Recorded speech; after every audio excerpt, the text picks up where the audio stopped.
Bienvenidos a Radio Montaña Leonesa, la radio de los pueblos de la montaña y de la gente que vive en ellos. Cultura, deporte, historia, actualidad, conocimiento y programas de autor componen nuestra programación. Hecha por personas que nos cuentan desde esta antena su conocimiento y experiencia. Estás en Radio Montaña Leonesa.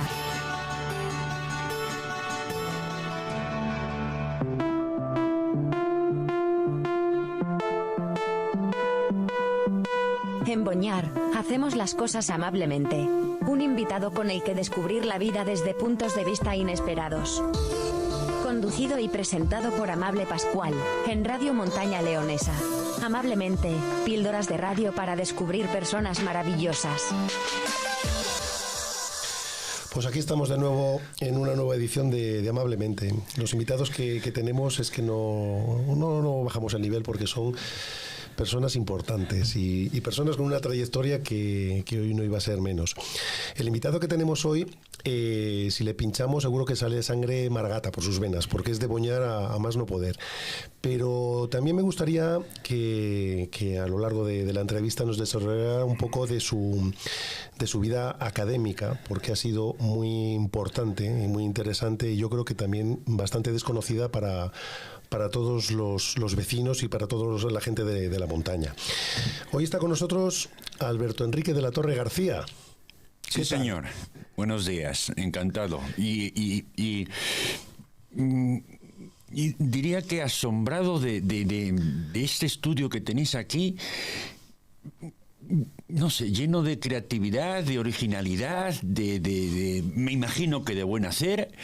Y bueno, la verdad es que es la primera vez que entro, y no es la primera vez que entro en un estudio de radio, pero sí es la primera vez que entro en este estudio de radio, y de verdad que os podéis sentir orgullosos de este trabajo que estáis haciendo y de esta... Pues tenlo por seguro, y más con invitados como tú. No, encantado. Yo en mi pueblo encantado. Quiero decir, soy feliz. Quiero decir que no hay más. Quiero decir que... Bueno, Alberto Enrique, que en Boñar eres... Quique. Para todo el mundo, Quique. He sido, soy y siempre seré Quique.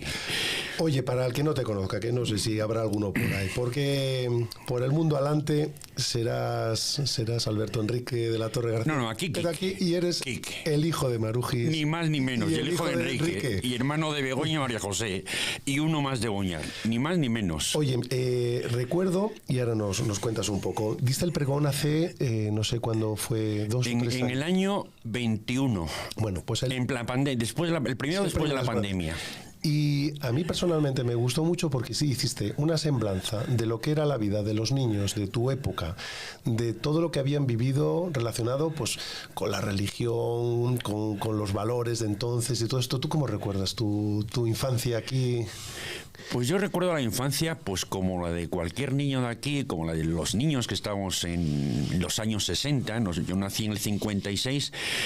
Pues la infancia fue en la década de los 60. Pues muy feliz, una infancia muy feliz, muy alrededor de la escuela y de la plaza, que era donde teníamos la vida, y alrededor de 2 objetos, el balón y la bicicleta. Y fue una infancia pues muy, muy feliz, muy libre, muy, ¿cómo diría yo?, muy llena de una serie de valores que creo que hoy, diríamos, no digo que se han perdido, pero están, diríamos, en retroceso. Como es, pues, la amistad, el cariño entre nosotros, la relación personal. Nosotros vivíamos prácticamente en la calle, es decir, jugábamos, íbamos a la escuela juntos, y entonces todos aquellos niños de la década de los 60, pues tenemos hoy un vínculo, una urdimbre, diríamos, pues que no se ve, pero que ahí está. Te doy la razón porque, bueno, nos llevamos 10 años, que tampoco es tanto, pero yo también tuve oportunidad de vivir lo mismo. Además, el pueblo era Yo creo que siempre para mejor, o sea, para lo bueno que para lo malo, porque te conocía todo el pueblo. Todo el mundo. Todo el mundo sabía de quién eras familia. Todo el mundo. Si preguntaban, ¿viste a mi chaval? Pues le vi para no sé dónde Todo y el tal. mundo. Y hace poco estuvo con nosotros Tino Villa, Sí. y contando anécdotas, dice los personajes que había en Boñar, Claro. los personajes que había. ¿Lo recuerdas tú Claro, también? perfectamente. Y en alguna manera hay que darse cuenta de que teníamos un padre y una madre biológicos y naturales, evidentemente, ¿no? Pero un poco, pues todos eran nuestros padres y nuestras madres. Es decir, porque todos los niños, recuerdo que aquí en la plaza, pues estábamos todo el día jugando pues en la plaza, al balón, estábamos con la bicicleta, entrábamos en casa de todos los niños, entraban en mi casa de todos los niños. Es decir, había una relación pues muy estrecha, una relación prácticamente familiar entre todas las familias. Sí, y ha perdurado, porque a Claro, día de hoy, claro. bueno, tú también eres uno de los que vas a la comida esta de Claro, Boñarenses en León. evidentemente, claro. Y la verdad es que no sé si nos juntamos ahí 40 Claro, o 50 claro. y es Claro. bueno, amistad pura y dura. Claro, yo ahora mismo que llevo ya jubilado un par de años, pues vengo siempre todas las semanas al pueblo, porque en alguna medida es como toda la vida estuve fuera de Boñar, aunque mi base siempre era Boñar, pues ahora estás un poco retomando pues el contacto cotidiano con la gente, Bueno, ¿no? tú eres de Boñar y muy de Boñar, porque Muy no te de falta Boñar. ni la partida. Muy de Boñar. Yo Sí. cuando estábamos fuera y siempre me preguntaban ¿de dónde eres? Digo, yo soy de un pueblo del norte de León que se llama Boñar. Siempre, Haciendo gala de ello. siempre. Yo nunca he dicho que era leonés. Yo siempre he dicho que era de Boñar. Oye, haciendo un poco de historia, yo no sé, ¿estudiaste aquí hasta que estuviste aquí estudiando? Vamos a ver, yo estudié aquí como todos los niños entonces, primero las monjas. ¿Estuviste en Las Monjas? Las monjas, claro. Las monjas que es donde está ahora el hogar del el hogar del pensionista. Allí tuvimos una madre, que es la Madre María, que era la bondad personificada. Después, ahí estudiamos en, digamos, lo primero, es decir, la primera vez que entras en un colegio fue, en nuestro caso, Las Monjas. Luego ya pasamos a la escuela. Y en la escuela aquí teníamos básicamente dos escuelas, que eran Don Marcos y Don Porfirio. Yo fui con Don Marcos. Yo fui con Don Marcos también.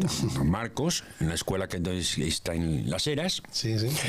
Luego ya llegó Don Enrique. Y luego las chicas tenían dos maestras, fundamentalmente dos maestras. Doña Araceli, que era la mujer de Don Faustino, correcto. y Doña Julia. A mí me tocó ir con Don Marcos. Y ahí estudiamos por lo que sería ahora la primaria. Luego, cuando llegó el bachiller, volvimos al Colegio de las Monjas. Ahí estudiamos los primeros cursos de bachiller. ¿Estudiaste bachiller? Ahí es algo que mucha gente no lo sabe. Donde están ahora el lugar del pensionista, primero fue Colegio de Monjas. Y luego ahí empezamos primero de bachiller. Primero y segundo de bachiller. ¿No estaba hecho el instituto? No estaba hecho el instituto. Y yo creo que ahí estudiamos primero, segundo y tercero de bachiller. Luego en cuarto de bachiller, que era el bachiller antiguo, fue cuando se abrió el instituto. Y ahí estudiamos cuarto de bachiller, que es hasta lo máximo que se podía hacer en aquellos momentos, cuarto. Luego ya pasando al bachiller superior, quinto, sexto y COU, ya tuvimos que marchar. Yo en mi caso me fui para los Agustinos, en León. ¿En León estuviste en los En Agustinos? los Agustinos, que los Agustinos entonces estaban en la Plaza de la Inmaculada. Ahora ya no existe. Incluso no lo llegué a conocer. No lo llegaste a conocer, claro. Todo el edificio ese que En ese edificio nuevo que hay ahí, en ese edificio estaban los Agustinos. Y ahí estuve quinto, sexto y COU hasta septiembre del 74. En 1974, en septiembre del 74, me fui ya para Salamanca. Y Salamanca es entras y te quedas ahí muchos años, ¿no? Porque Claro. fuiste a estudiar, ¿qué estudiaste? Claro, yo empecé a estudiar en el año 1974 en la Facultad de Psicología. Y empecé a estudiar en 1974, septiembre de 1974. Terminé en 1979, junio de 79, la carrera en 5 años.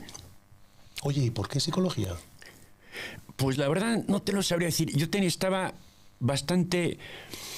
Vamos a ver, si yo recuerdo ahora, esa pregunta que me has hecho, me la he hecho yo muchas veces. Quizás por la influencia que tuve en los Agustinos, que había un padre, el padre Pastrana y luego el padre Basilio, que lo habían estudiado Y yo no sé por qué empecé a tener una cierta vinculación con ellos. Y yo creo que fue la influencia que me hicieron, la influencia que tuve de ellos, la que me llevó a estudiar. ¿Ellos eran psicólogos? Sí, ellos lo hicieron, eran sacerdotes, pertenecían a la orden agustiniana, y yo creo que fue esa influencia la que tuve, porque tenía, diríamos, dos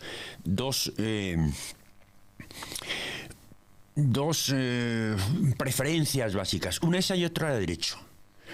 Y no sé por qué. ¿Qué pesó al final? Pues la influencia de estos... Porque derecho se podía haber hecho entonces 3 años aquí en León, ¿no? En León, y luego tenías que marchar a Oviedo. Fundamentalmente la gente marchaba a Oviedo. Y yo creo que fue esa influencia. Y ellos, fruto de esa influencia, fue la que me llevó al final a psicología, a Salamanca. Mientras estabas en los agustinos, ¿estabas interno? ¿Ibas y venías los fines de semana?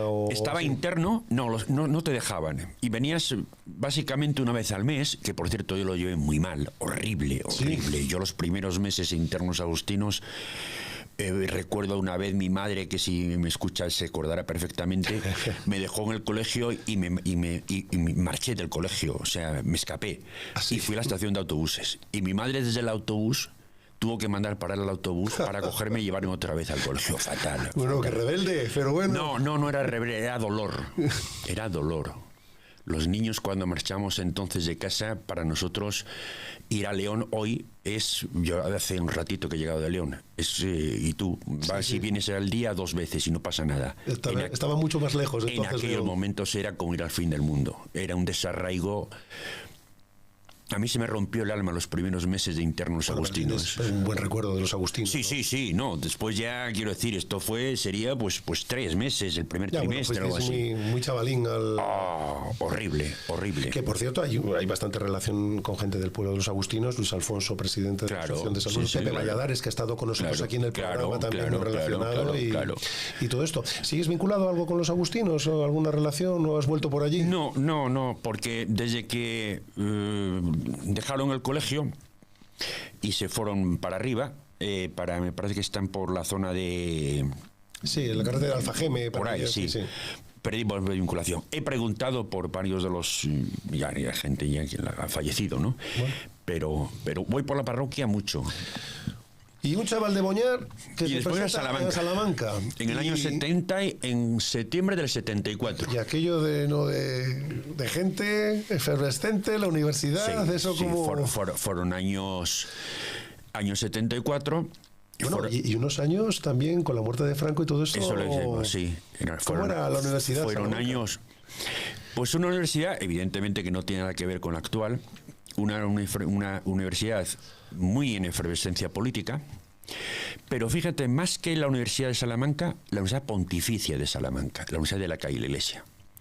Porque en la Universidad Pontificia de Salamanca en aquellos momentos había muchos estudiantes vascos, muchos. ¿Sí? Yo tuve grandes amigos allí, muy buenos amigos. Iñaki Beitia, Vizcay, muy buenos amigos. Y el punto de efervescencia, diríamos, política en Salamanca era la Universidad Pontificia. ¿Ah, sí? Sí, no era la Universidad Civil, muy poco.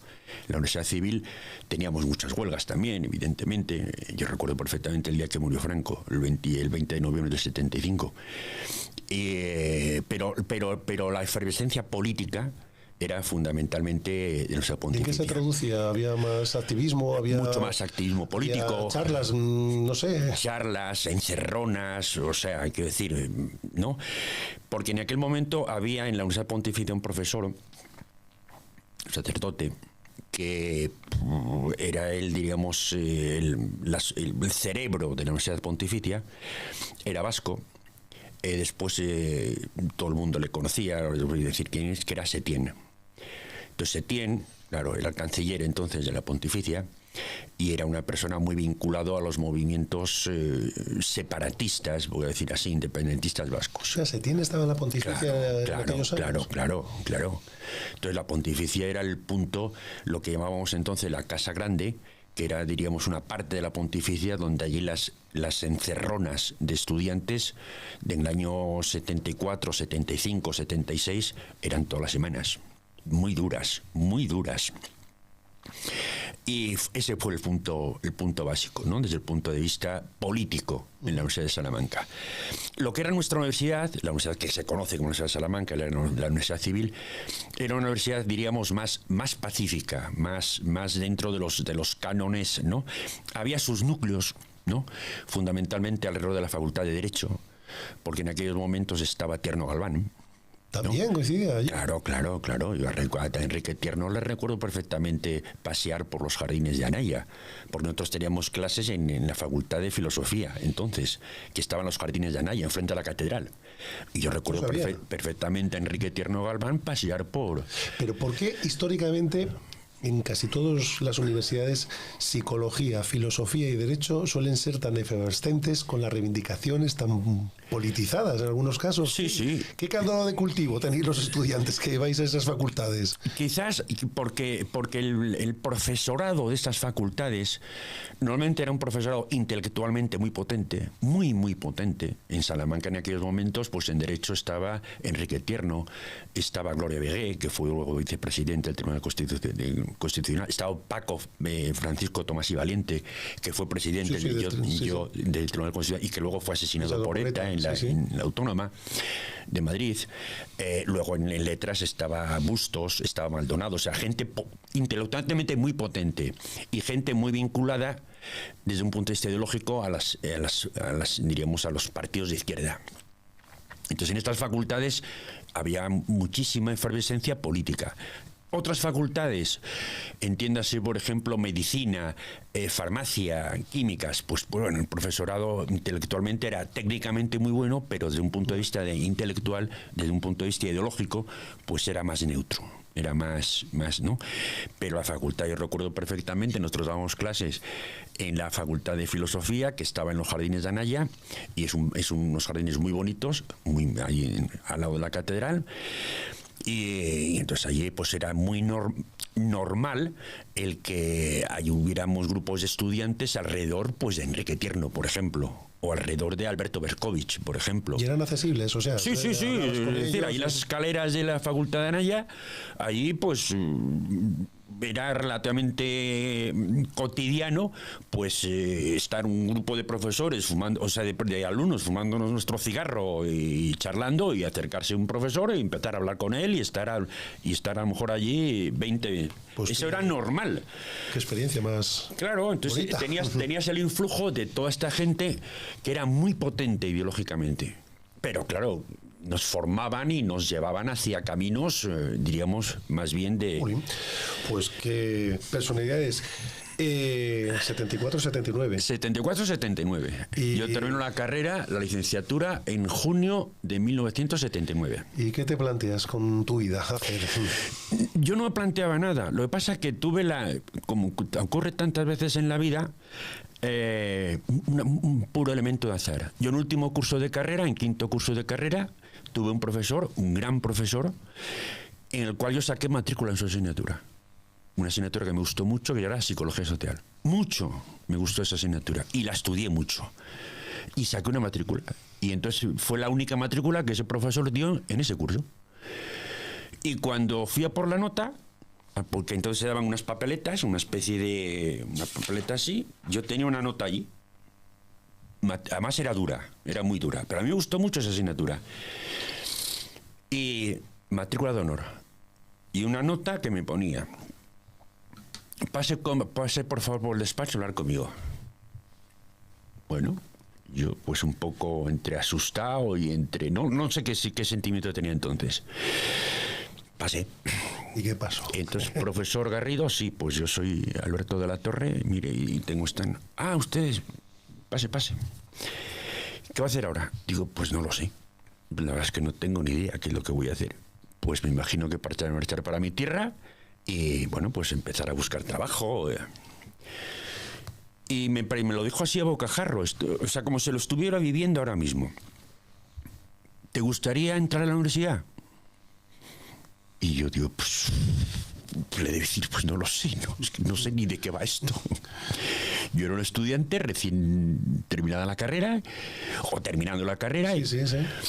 Digo, bueno, pues mire, va a empezar usted a hacer la tesina conmigo. Y yo le pregunté, ¿qué es eso de la tesina? No tenía ni idea de que era una tesina. Pues mire, es un trabajo... Y ahí empezó todo.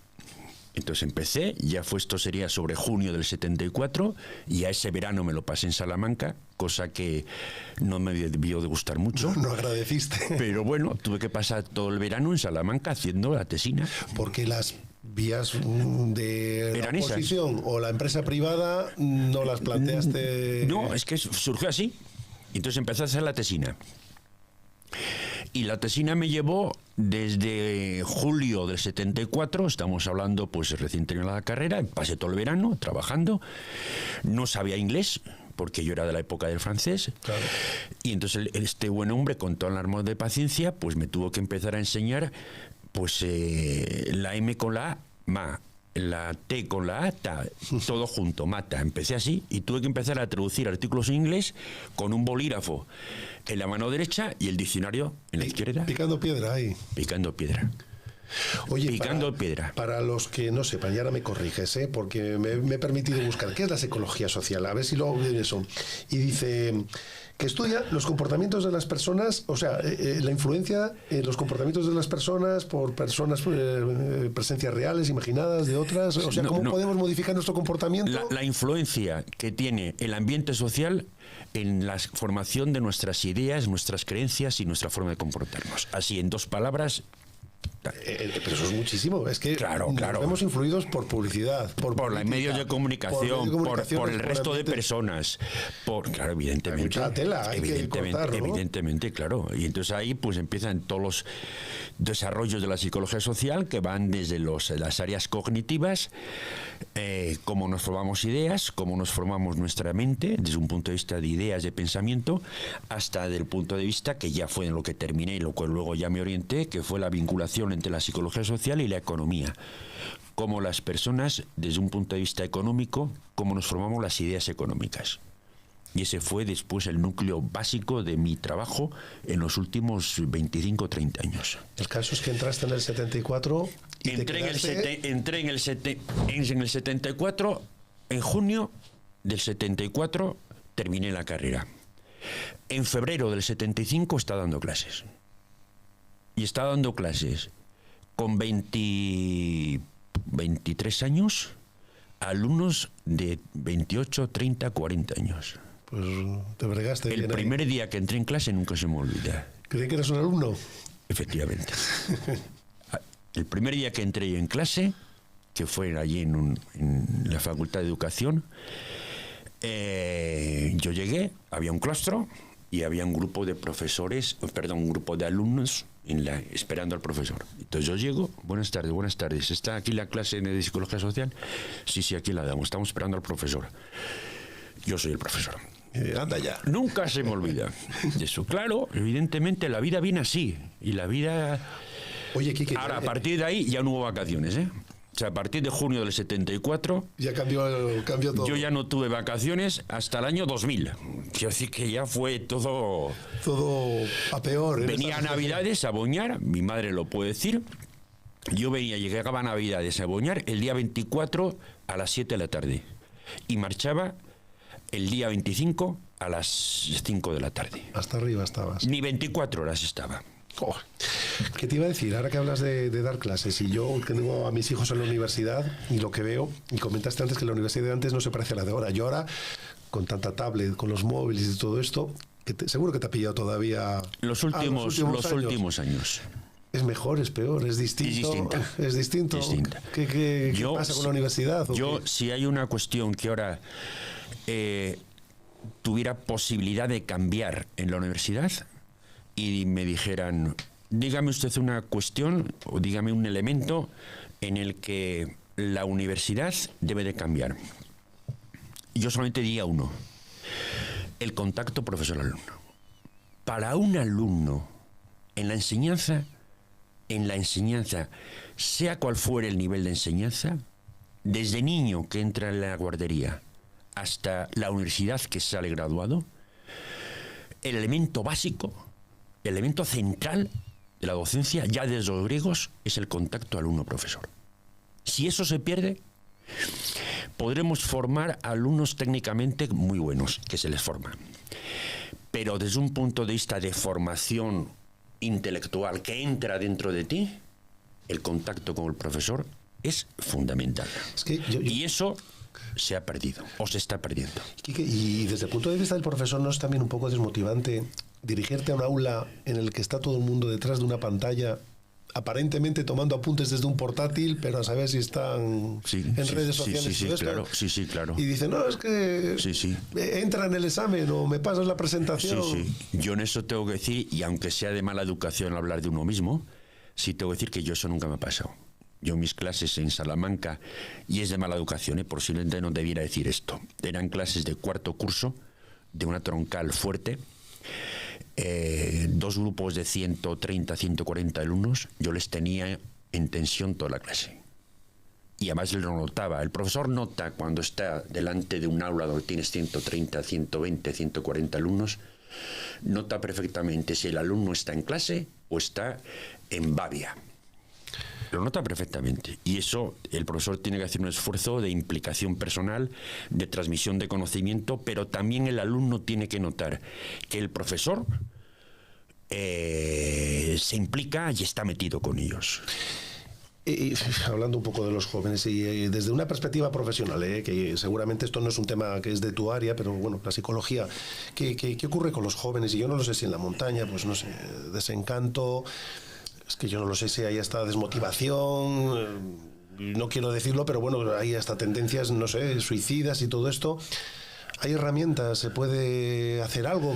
¿Hay algo que... hay un patrón que se pueda responder a ello? Vamos a ver, hay elementos... Yo solo hablaba hace poco con un compañero de la universidad, con un compañero de Salamanca, bisnieto de Unamuno, que somos muy buenos amigos, Luismi, y él trabajó mucho en institutos ¿no? Entonces, hoy hay elementos, evidentemente, respecto a anteriormente, diríamos que, vamos a ver, que influyen en todas estas cuestiones. Primero, hoy el concepto de familia no tiene nada que ver con el concepto que nosotros vivimos, tú y yo, los que estamos aquí. Hoy hay mucha familia desestructurada. Exacto. Y entonces, para empezar, ya el punto de partida no es bueno. Luego la enseñanza, lo que estamos hablando ahora. Hoy el contacto alumno-profesor se ha convertido en una cuestión meramente administrativa. Y me explico. Un alumno hoy ve a un profesor como vemos a una persona cuando vamos a una ventanilla de un servicio burocrático administrativo. Me suelta su temario y se acabó la termina su horario. Y eso no es así. Eso no es así. Y en tercer lugar, o sea, esto es un elemento central, es decir, ¿por qué? Porque hemos creado unos métodos y un sistema en que tanto ni por el alumno ni por el profesor esto se favorece. Entonces tú mañana tienes que hacer una gestión en Hacienda, te encuentras con un funcionario, vas, haces la gestión y te vas. Hoy un alumno entra en clase, escucha a un profesor, si quiere escucharle, cierra el libro y se va. Y luego hay un tercer elemento que es clave, evidentemente, en estos momentos, que son las redes sociales. Hemos perdido el control, y lo estoy diciendo de una manera taxativa, hemos perdido el control de lo que es un instrumento tecnológico maravilloso, lo hemos perdido desde un punto de vista de... Entonces, hoy es más importante, yo creo, en la educación, las redes, que lo que son los dos elementos centrales de la educación, que es la familia y el centro de formación. Yeah. Hoy los chavales... Más influyente porque... Mucho más. Es decir, yo observo, me gusta mucho observar la realidad, y yo observo con los chicos de aquí en Boña, en la plaza, en el verano, chicos de 11, 12 años, en grupos de 4, 5, 6, chicos y chicas juntos, con las redes sociales. Sí, entonces...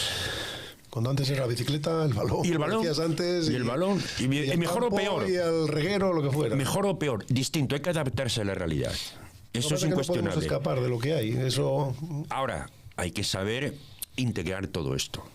Es decir, un crío, yo a los estudiantes míos algunas veces se lo decía, ¿no? Yo en clase, sobre todo en el último minuto de la clase, no hay cosas que yo no sé por qué se han perdido la enseñanza. Por ejemplo, el deporte.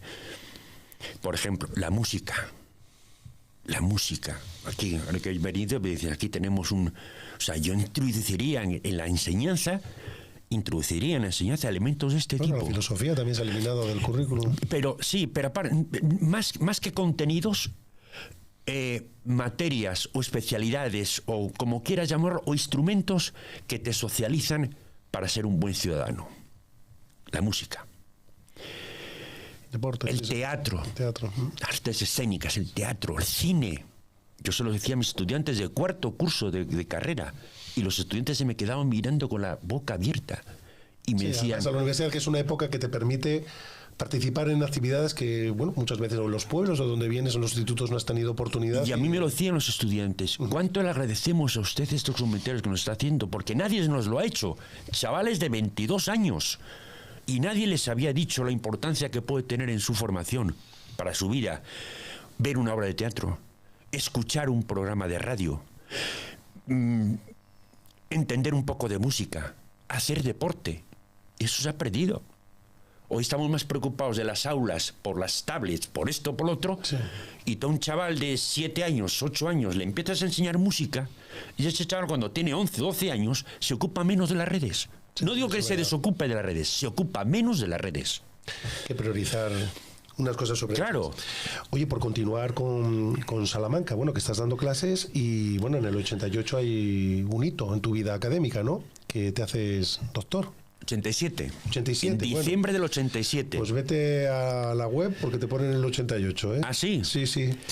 Y el título de tu tesis... Atribución. Y ahora se lo explicas a un chaval de la plaza de un pueblo de la montaña como yo, que es la experiencia personal como origen de estilos atributivos. Como origen de estilos atributivos. A un chaval de pueblo como yo, ¿de qué va eso? Vamos a ver, lo que estudié yo en mi tesis doctoral fue básicamente los efectos que tienen, los efectos psicológicos del desempleo. Y lo estudié en un proceso básico, un proceso que entonces venía de Estados Unidos, que era la atribución. Estos efectos psicológicos, en 2 palabras, que tiene una persona que se queda en paro, son muy distintos. Si se queda en paro en razón de que ha tenido un mal desempeño de trabajo y por lo tanto le echan de trabajo, que tiene unos efectos en la autoestima emocionales muy importantes, que si por el contrario la causa de ese efecto es por otra causa distinta, como por ejemplo una reconversión tecnológica. Yo estudié el desempleo en la época de la reconversión industrial. Entonces evidentemente era un tema muy, muy álgido y muy en boga, y yo estudié ese problema desde un punto de vista y encontré evidentemente resultados significativos. Las personas que quedaban en desempleo pues por un problema de es un mala praxis, lo que algo tenían efectos para hacerlo mal. Efectos, diríamos, más dañinos desde un punto de vista de la salud mental, ¿no? Que aquellos que, oiga, mire, pues han despedido a 200 en mi empresa y me ha tocado a mí. Bueno, pues vale, se acabó. Pues burjuleando en internet, como te digo, pues aparece esa fecha y te veo que tienes, bueno, muchas publicaciones y muchos artículos, pero hay una parte que como que destaca mucho sobre empresa familiar, ¿no? Mucho. Después en Salamanca se crea una cátedra de empresa familiar y yo la saco. Y me hago cargo de poner todos los estudios de empresa familiar en lo que es la Universidad de Salamanca, que es la segunda de España. La primera se crea en Barcelona y la segunda se crea en Salamanca. Y me hago cargo de ella. En un concurso y ahí fue, pues esto fue el año 1999, me parece. Y hasta el final de mi carrera profesional. ¿Eres catedrático en empresa familiar? En empresa familiar. Pues fíjate tú, yo por mis razones laborales, yo he tenido oportunidad de estar en contacto con la Federación de Empresa Familiar, y en Castilla y León es muy potente. Sí, pero claro. Además, empresones. Claro. Y uno de los temas, oye, porque nos des una pincelada, uno de los temas que más problemas causa es el tema de la sucesión. La sucesión. Yo tengo varios trabajos de sucesión. Que puede ser a efectos de nuestro pueblo, que pasa que muchas veces los hijos o los nietos no son capaces de continuar con la empresa del padre. Y además donde mueren las empresas. Y en grandes corporaciones. Y donde mueren las empresas. ¿Qué consejos les puedes dar a alguien que...? Yo trabajé... Un consejo, diríamos así, para que se entienda de una manera clara. Hay muchos problemas derivados de la sucesión, pero un consejo: planificarla. La sucesión, como en cualquier organización, no solamente en la empresa, sino en cualquier tipo de organización, cuando hay un cambio gerencial, un cambio de cabeza, lo más importante y lo que mejor te puede prevenir los malos efectos es la preparación. Ya, pero el padre o la madre que no quiere ceder. Claro, ahora hijos con distintos perfiles, cada uno. Ahora ya viene la segunda pregunta. ¿Y por qué no se hace? Esa es la segunda pregunta. Pero la primera, la cuestión central es esa. Es decir, si las sucesiones se preparan, yo siempre ponía el ejemplo de por qué duran las monarquías. Porque las sucesiones están bien preparadas. O sea, estamos hablando... ¿Pero por qué? Normas muy claras, todo... Normas muy claras, un trayecto itinerante muy marcado desde un punto de vista educativo, desde un punto de vista de establecer unas buenas relaciones familiares, fundamental.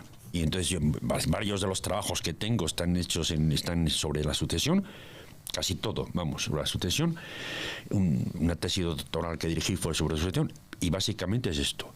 Y entonces trabajamos con empresas grandes, desde Eulen, por ejemplo, yo con David, el que fue el patrón de como era de por aquí cerca, yo hablé mucho con él, mucho. Pues no es un ejemplo de buena sucesión. Claro, y él pero él ya lo veía venir, ya lo sabía, o sea que no le cogió. El conflicto son los de Valles de Lesla, Vega Sicilia, Grupo Eulen, y no es el mejor ejemplo. Claro, pero ya lo veía. ¿Sí? Yo tuve con él una conversación en la Universidad de La Rioja hace unos cuantos años, y bueno, por distintas razones, él conocía mucho a uno de mis abuelos y tal. Bueno, estrechamos un buen vínculo, y él ya lo veía. Él ya me lo decía, dice, cuando yo desaparezca, yo sé qué va a pasar aquí. Eso está claro. Y muchos más casos que podría... que haber hablado algo más que a lo mejor no le podría decir, pero vamos, otras muchas empresas y gente, o sea, que trabaja... Desde los más conocidos hasta otros mucho menos conocidos. Los restaurantes familiares, de todo, que no se sabe resolver. De todo. Oye, Quique, y bueno, tú que ya no... Aunque no estás... hay que recomendar... Que ya no estoy, ¿dónde? En la universidad. En la universidad que te has jubilado. Sigo todavía, bueno, pero estás jubilado, seguramente. Pero ya ahora desde otro plano. Ahora ya voy hasta a tomar café a la facultad. Pero, ¿le puedes recomendar a alguien que se haga psicólogo ahora? Y decir, oye, mira, a un chaval que tenga que decidir este año, ¿qué estudio? Vamos a ver, yo creo que el paso por la universidad se lo recomendaría a cualquier chaval joven. Porque es un paso que, aparte de estudiar una carrera, son años muy bonitos donde tienes experiencias nuevas y donde, más que experiencias nuevas, tienes experiencias de otro tipo respecto a tu fase educativas anteriores, ¿no? ¿Recomendarías estudiar psicología? Que estudie. Es igual que estudie. Yo al final... Yo empecé teniendo estudiantes de psicología y terminé teniendo estudiantes en el mismo grupo, en la misma clase, de psicología, de derecho, de economía, de sociología. ¿Me explico? Es decir, hoy la universidad te permite lo mismo que en la parte profesoral. Yo creo que es peor en la parte, diríamos, de currículum, te permite un bagaje de asignaturas muy distintas, que eso te enriquece mucho, ¿no? Entonces, que estudie psicología, pues que estudie psicología. Al final, ¿dónde va a trabajar?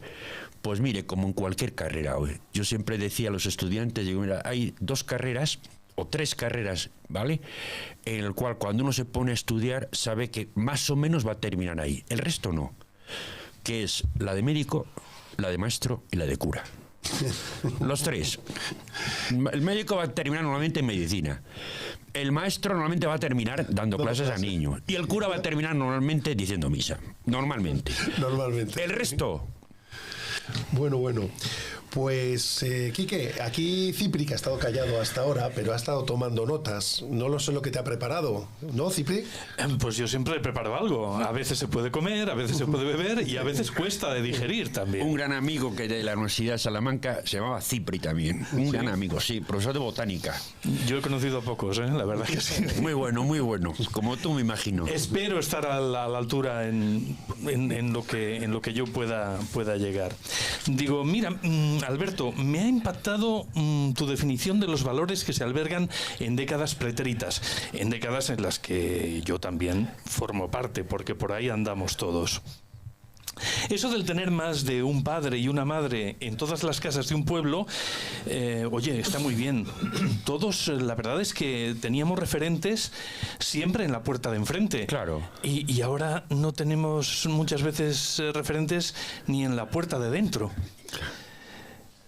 Además, eso del balón y la bicicleta, sobre su uso, de que estuviera siempre supeditado al juicio de cualquier persona mayor que hubiera alrededor de nuestro entorno, oye, parece una cosa baladí, pero si te paras un ratito y lo piensas, oye, qué distinto es todo hoy en día, que nadie soporta que le digan absolutamente ni la hora, por decir la hora.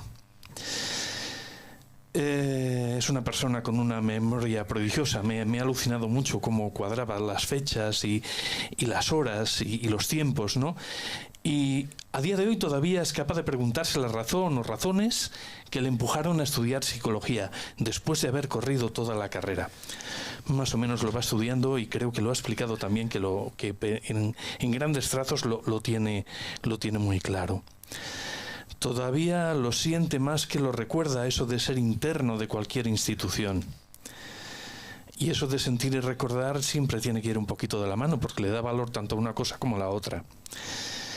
Y después salió en Salamanca de esa efervescencia reivindicativa y revolucionaria en la universidad, donde se relacionó con auténticos pilares de la historia contemporánea de este país. Y al final lo empujaron a la universidad porque la psicología social parece que era su esencia, y lo bordó para que lo ficharan, y de ahí toda una vida.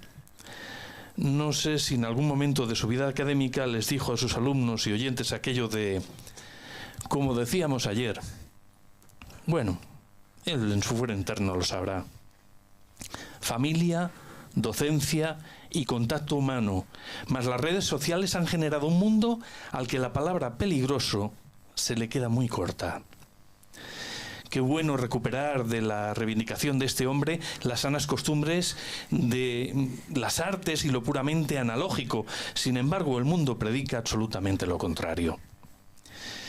¿Es la reformulación de la lucha de clases?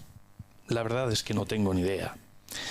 En cualquier caso, y esto lo veo cuando visito a los abuelos, los que cultivaron algo más que el dinero viven más despiertos, más vivos y más útiles que aquellos que no lo hicieron.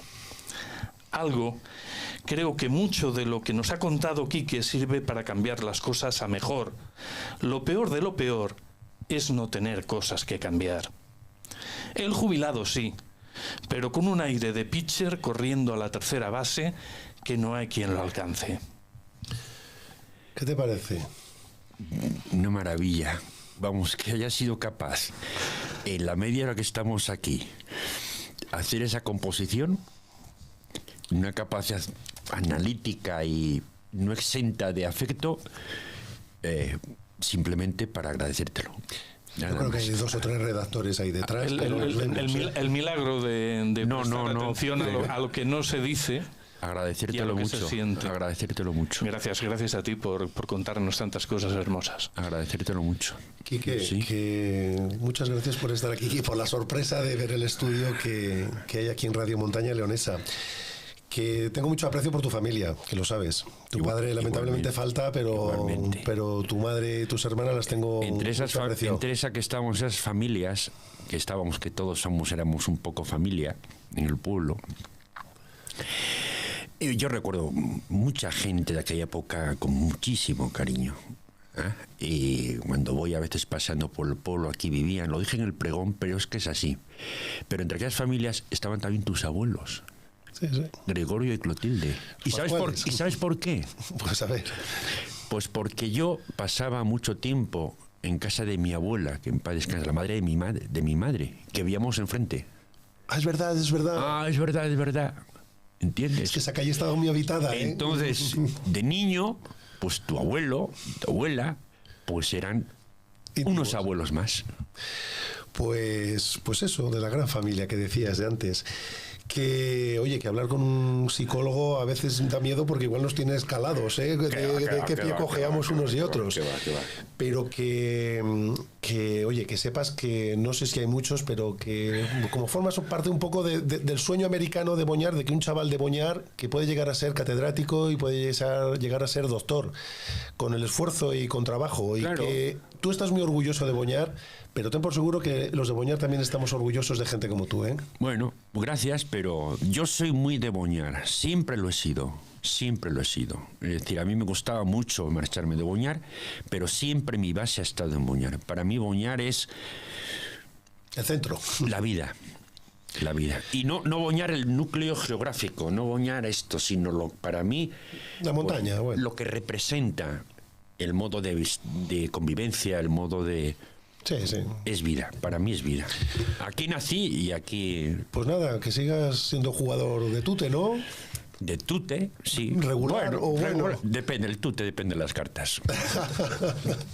Pues que le sigas dando. Quique, que muchísimas gracias por estar con nosotros. Ha sido un placer, me ha agradado mucho a ti conocerte, Cipri, y contigo estar, Jesús Amable. Y ya que estamos en estas fechas, pues bueno, pues un beso muy grande a la gente de mi pueblo, que tengamos buen año, que nos sigamos viendo y que nos sigamos, como dije en el pregón en su momento, cada día preguntándonos qué tal estamos, buenos días y qué es de tu vida.